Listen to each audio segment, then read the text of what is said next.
Jaya, karya Uis Heri Kanwar. Pada zaman dahulu ada sebuah kerajaan bernama Medangwangi. Kerajaan Medangwangi dipimpin oleh seorang raja yang arif dan bijaksana, sehingga rakyatnya hidup dengan makmur dan sejahtera. Raja yang memimpin bernama Prabu Antawijaya. Ia mempunyai seorang putra yang berparas tampan rupawan bernama Raden Indrawijaya. Sang raja sangat menyayangi putranya, sehingga semua hal yang diminta pasti akan diberikan. Namun rasa sayang ayahnya bagaikan pisau yang paling tajam bagi putranya.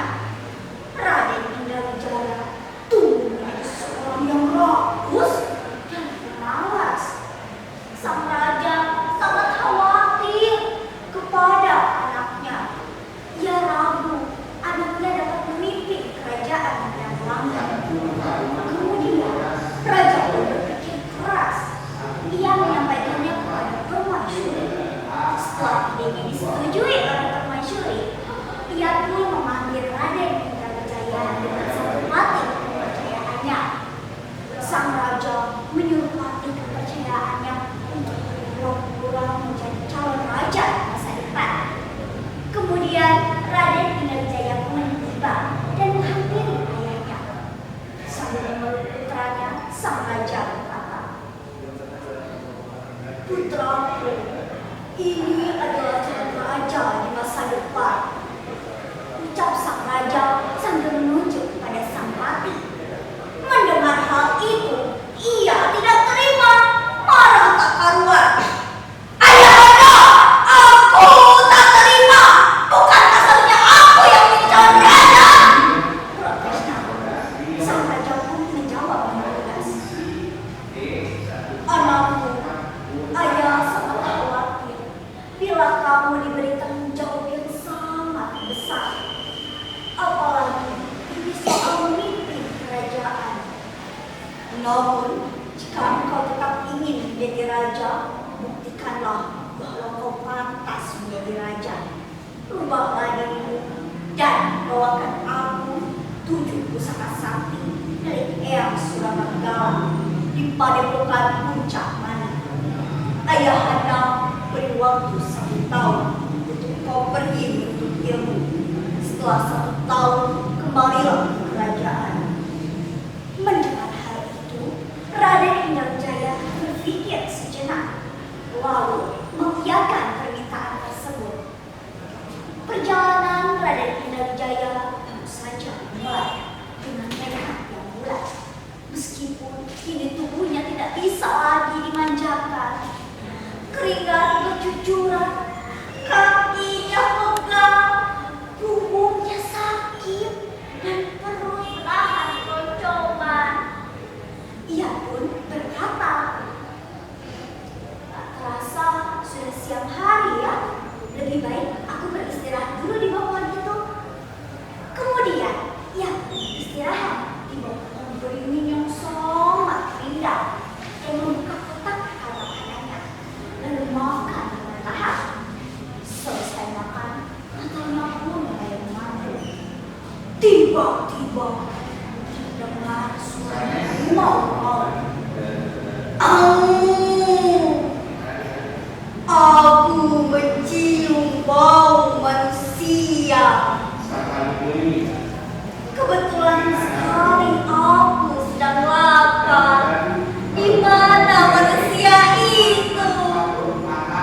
Mendengar itu, Raden Indrawijaya sangat ketakutan. Ia berlari sekencang-kencangnya. Tanpa sadari, di depan ada jurang sangat dalam. Lalu, prak! Boom! Ia pun terjatuh ke dalam jurang tersebut. Dalam keadaan tidak sadar, ia ditolong oleh seorang kiai sepuh bernama Eyang Suramanggala dan diangkat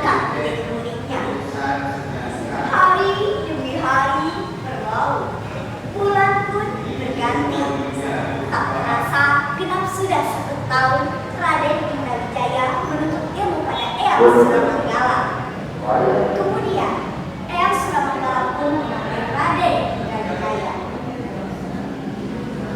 Wahai muridku Indrajaya, sudah 1 tahun kau menuntut ilmu pada Eyang.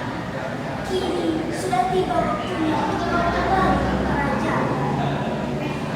Ayahanda menunggumu di sana. Bawalah 7 pusaka sakti ini untuk engkau berikan kepada ayahanda.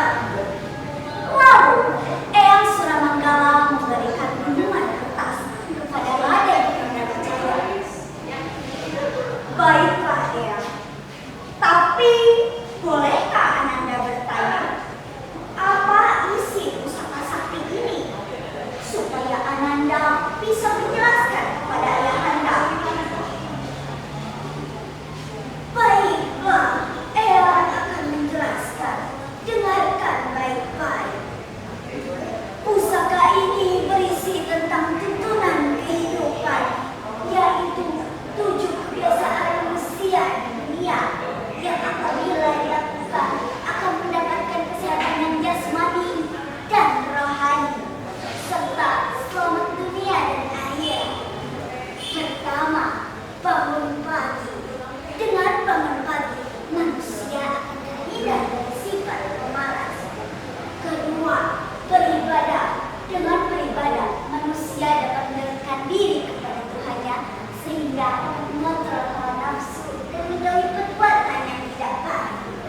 Yang ketiga, berolahraga. Dengan berolahraga, manusia akan mendapatkan tubuh yang kuat dan sehat. Yang keempat, makan sehat dan bergizi. Dengan memakan makanan yang sehat dan bergizi, manusia akan mendapatkan tubuh yang kuat sehingga tidak mudah diserang oleh penyakit. Yang kelima, gemar belajar. Dengan gemar belajar, manusia akan bertambah ilmu dan wawasannya. Yang keenam, bermasyarakat. Dengan bermasyarakat, manusia dapat berinteraksi antara satu sama lain. Yang ketujuh, tidur cepat. Manusia yang hidupnya teratur, yaitu tidur cepat, maka saat bangun tubuhnya akan terasa lebih segar dan pikirannya pun tenang. Itulah anakku, isi pusaka yang berikan padamu. Sekarang pergilah, doa yang menyertaimu. Baiklah Eyang, hamba mohon pamit. Maka pergilah Raden Indrajaya menuju kerajaan Medawangi dengan menggunakan ajian seperti angin. Dalam sekejap mata, Raden Indrajaya sudah sampai di kerajaan Medawangi. Sesampainya di istana, suasana pun berubah. Semua orang tertegun melihat perubahan yang besar pada Raden Indrajaya.